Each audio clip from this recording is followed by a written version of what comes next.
අයිබෝන් දිවයින්ට බලපෑ ඇති අයපත් කාලිම තත්ත්වය පීඩාව அனைவருக்கும் வணக்கம். அரசாங்க தகவல் திணைக்களத்தினால் வழங்கப்படுகின்ற முக்கியமான ஒரு நிகழ்வில் நாம் இணைந்திருக்கிறோம். இந்த சந்தர்ப்பத்திலே உங்களுக்கு தெரியும், நாட்டிலே பல மாவட்டங்களிலே இயற்கை அனர்த்தம் ஏற்பட்டு மக்கள் அங்குமிங்கும் இடம்பெயர்ந்து இருக்கக்கூடிய ஒரு நிலவரத்திலே, குறிப்பாக சிங்கள மொழி மூலமாக வழங்கப்படுகின்ற அந்த செவ்விகளை தமிழ் மொழியிலே நாங்கள் உங்களுக்கு வழங்கலாம் என்று நினைக்கின்றோம். அந்த அடிப்படையிலே இன்று காலை அக்குரைகட ராணுவ தலைமையகத்திலே ராணுவ தளபதி லெப்டினன்ட் ஜெனரல் லசந்த் ரொட்ரிகா அவர்கள் ஒரு விசேட ஊடகவியலாளர் மாநாட்டிலே தெரிவித்த கருத்துக்களை நாங்கள் தமிழ் மொழியிலே வழங்கலாம் என்று நினைக்கின்றோம். அந்த அடிப்படையிலே சீரற்ற காலநிலை காரணமாக பாதிக்கப்பட்ட மக்களை மீட்கின்ற பணிகள் முப்படை, குறிப்பாக முப்படை மூலமாக மேற்கொள்ளப்பட்டு வருகின்றது. கௌரவ ஜனாதிபதி அவருடைய பணிப்புரையின் அடிப்படையில் இந்த செயற்பாடுகள் ஒரு ஒருங்கிணைந்த அடிப்படையில் முன்னெடுக்கப்பட்டு வருவதாக இதன்போது தெரிவிக்கப்பட்டது. அந்த அடிப்படையில் மக்களை மீட்கின்ற பணி, அதேபோன்று மக்களை பாதுகாப்பான இடங்களுக்கு கொண்டு செல்கின்ற செயற்பாடுகள் கிரமமான முறையிலே முன்னெடுக்கப்பட்டு வருவதாக இதன்போது தெரிவிக்கப்பட்டது. ராணுவ படை தலைமையகம் மத்திய பகுதி என்று நாங்கள் எடுத்துக்கொண்டால் கண்டி, மாத்தலை, நுவரெலியா, அதேபோன்று பதுளை, ஹம்மாந்தோட்டை, மொனராங்கலை ஆகிய மாவட்டங்களில் இருக்கக்கூடிய அந்த படை முகாம்களைச் சேர்ந்த 12,700 படை வீரர்கள் இதுவரை ஈடுபடுத்தப்பட்டிருக்கின்றார்கள். 424 அதாவது நபர்கள் அந்த இணைப்பு நிலையங்கள் ஊடாக மீட்கப்பட்டுள்ளதாக இதன்போது ராணுவ தளபதி அவர்கள் தெரிவித்திருந்தார். அதேபோன்று படை தலைமையகம் கிழக்கு என்ற அடிப்படையிலே பொலனறுவை, அம்பாறை, திருகோணமலை, மட்டக்களப்பு மாவட்டங்களில் இருக்கக்கூடிய அந்த படை தலைமையகம் ஊடாக 3,580 படை வீரர்கள் ஈடுபடுத்தப்பட்டிருப்பதாகவும், அங்கு இதுவரை 73 பேர் மீட்கப்பட்டுள்ளதாக ராணுவ தளபதி அவர்கள் இதன்போது தெரிவித்திருந்தார். அதேபோன்று படை தலைமையகம் மேற்கு கொழும்பு, கம்பஹா, களுத்துறை, ரத்தினபுரி, காலி, மாத்தரை, குருநாகல், அதேபோன்று கேகாலை மற்றும் புத்தளம் ஆகிய மாவட்டங்களை சார்ந்ததாக அது காணப்படுகின்றது. அந்த பிரதேசத்திலே 2,960 படை வீரர்கள் ஈடுபடுத்தப்பட்டிருக்கின்றார்கள். 124 நபர்கள் இதுவரை மீட்கப்பட்டுள்ளதாக அவர் இதன்போது தெரிவித்திருந்தார்.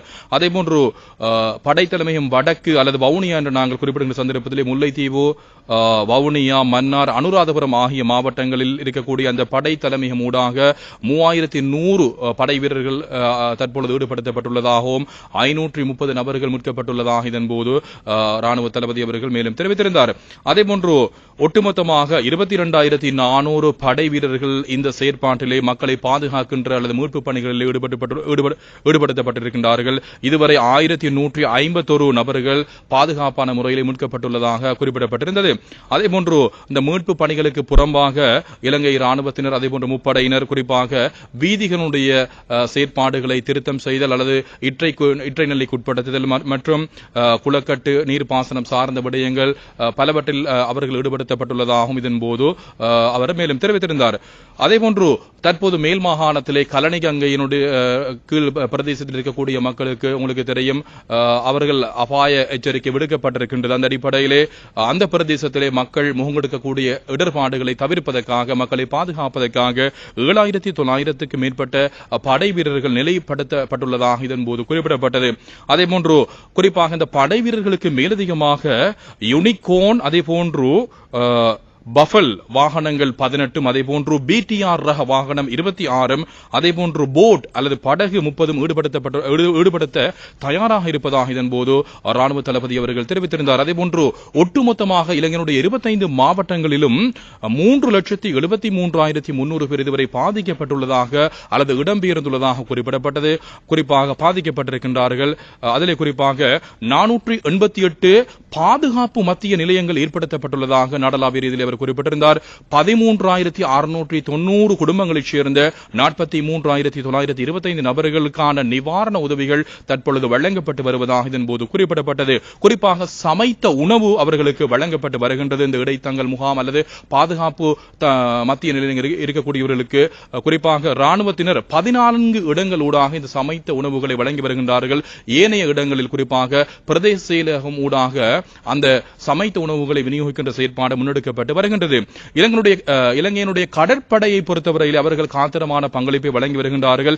கலா ஓயாவில் உங்களுக்கு தெரியும், ஒரு பஸ் அல்லது பேருந்து நேற்று அனர்த்தத்துக்குள்ளாகியதிலே சிக்கி உண்ட 68 பேரை மீட்பதற்கான நடவடிக்கைகள் கடந்த இரவு தொடக்கம் இரவு ஆரம்பிக்கப்பட்டது. அதில் அதிகமானவர்கள் தற்பொழுது உங்களுக்கு தெரியும் அண்மையில் இருக்கக்கூடிய வைத்தியசாலைகளுக்கு அனுப்பி வைக்கப்பட்டுள்ளதாக இதன் போது ராணுவ தளபதி அவர்கள் குறிப்பிட்டிருந்தார். அது மாத்திரமல்ல, இலங்கை கடற்படையைச் சேர்ந்த 141 குழுக்கள் தயார் நிலையில் காணப்படுகின்றது. அந்த குழுக்களிலே 79 குழுக்கள் தற்பொழுது உரிய இடங்களுக்கு அனுப்பி வைக்கப்பட்டுள்ளதாக அல்லது நிலை கொண்டுள்ளதாக அல்லது மீட்பு பணி நடவடிக்கையில் ஈடுபட்டு வருவதாக அவர் மேலும் தெரிவித்திருந்தார். குறிப்பாக திருகோணமலை மாவட்டத்திலே சாபி நகர், கோமரங்கடவல அந்த பிரதேசத்திலே 15 கடற்படை குழுக்களும், அதேபோன்று பரந்தனிலே 2 குழுவும், மகியங்கனையில் 3 குழுவும், கதிர்காமம், செல்ல கதிர்காமம், தவலம, நாகொட, மாப்பலகம, ஹினிதும, நியாகம, பெட்டிகல, கினிமல் கஹ, அதே போன்று பத்தேகம ஆகிய பிரதேசங்களிலே 13 கடற்படை குழுக்கள் மக்களை மீட்பு பணிகளில்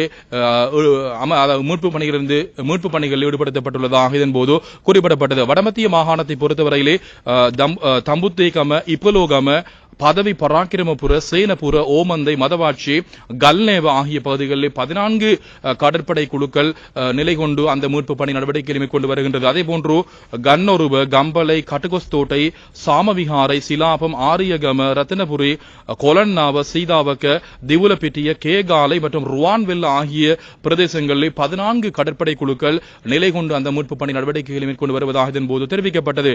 அதேபோன்று இந்த குழுக்கள் ஊடாக இதுவரை 168 நபர்கள் பாதுகாப்பான முறையிலே மீட்கப்பட்டிருக்கின்றார்கள். அவருடைய உயிர்கள் பாதுகாக்கப்பட்டிருக்கின்றது 168 நபர்களுடைய. மேலும் 350 நபர்கள் பாதுகாப்பான முறையிலே அவர்கள் குறிப்பாக வள்ளங்கள் ஊடாக மீட்கப்பட்டுள்ளதாக இதன்போது ராணுவ தளபதி அவர்கள் மேலும் தெரிவித்திருந்தார். அதேபோன்று இளைஞருடைய விமானப்படையும் உங்களுக்கு தெரியும் சீரற்ற காலநிலை, பலத்த காற்றுக்கு மத்தியிலே ஆக்கப்பூர்வமான செயற்பாடுகளை, மக்களை மீட்கின்ற செயற்பாடுகளை மேற்கொண்டு வருவதாக இதன்போது அவர் குறிப்பிட்டிருந்தார். குறிப்பாக 7 ஹெலிகாப்டர்கள் பயன்படுத்தப்பட்டுள்ளதாக அவர் குறிப்பிட்டிருந்தார். ரத்மலானை, அனுராதபுரம், ஹிங்குராங்கோட மற்றும் பலாலி மற்றும் பாலவி மற்றும் வீரவில ஆகிய பிரதேசங்களிலே இந்த விமானங்கள் அல்லது ஹெலிகாப்டர்கள் தற்பொழுது நிலைப்படுத்தப்பட்டிருக்கின்றது.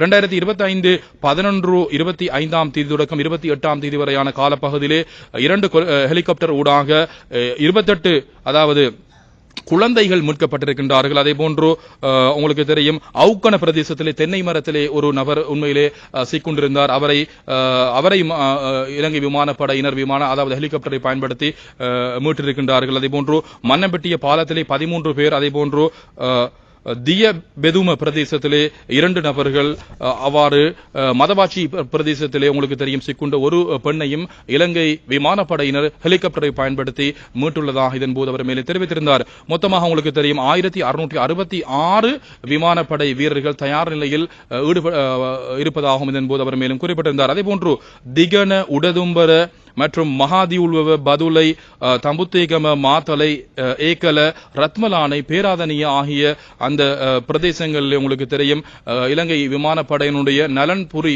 உதவி முகாம்கள் ஏற்படுத்தப்பட்டுள்ளதாக இதன்போது குறிப்பிடப்பட்டது. எனவே தேவையற்ற பயணங்களை தவிர்க்குமாறும், அதேபோன்று உயிர் ஆபத்து ஏற்படக்கூடிய அடிப்படையில் யாரும் செயற்பட வேண்டாம் என்றும் உங்களுக்கு தெரியும் அந்த முப்படையினர் உங்களுக்கு தெரியும் உயிரை பாதுகாக்கின்ற வருகின்ற சந்தர்ப்பத்தில் அவருடைய உயிரை துச்சமாக மதித்து அந்த இடத்திலே வருகின்றார்கள். எனவே தேவையற்ற பயணங்களிலிருந்து மக்களை அல்லது போன்று புதினம் பார்த்தல், அதே போன்று தேவையற்ற சுற்றுலா பயணங்களை மேற்கொள்வதிலிருந்து தவிர்த்திருக்குமாறு இதன்போது ராணுவ தளபதி குறிப்பாக மக்களிடம் வினயமாக வேண்டியிருந்தார். அதே போன்று அரசாங்கம் விடுக்கின்ற அறிவித்தல்களை சரியான முறையில் பின்பற்றுமாறும், குறிப்பாக அனர்த்த அறிவித்தல்கள் விடுக்கின்ற சந்தர்ப்பத்திலே அந்த பாதுகாப்பற்ற பிரதேசத்தில் இருந்து மக்களை இடம்பெயர்ந்து அரசாங்கத்தினால் ஏற்படுத்தப்பட்ட தற்காலிக பாதுகாப்பு இடங்களுக்கு நகருமாறு இதன்போது ராணுவ தளபதி அவர்கள் இதன்போது தெரிவித்திருந்தார். இவைதான் இன்று காலை குறிப்பாக இலங்கையினுடைய ராணுவ தலைமையம் அமைய பெற்றிருக்கின்ற அகுரேகட ராணுவ தலைமையத்திலே ராணுவ தளபதி லெப்டினன்ட் ஜெனரல் லசந்த ரொட்ரிகோ அவர்கள் தெரிவித்த கருத்துக்களாக இருக்கின்றது. நாங்கள் இவ்வாறான நிகழ்வுகளை உங்களுக்கு உடனுக்குடன் தமிழ் மொழியிலே வழங்குவதற்கு தயாராக இருக்கின்றோம். எனவே அரசாங்கத்தினுடைய அறிவித்தல்களை பின்பற்றி மக்கள் நடந்து கொள்ளுமாறு இந்த சந்தர்ப்பத்திலே நாங்கள் வினயமாக வேண்டி விடைபெறுகின்றோம். நன்றி, வணக்கம்.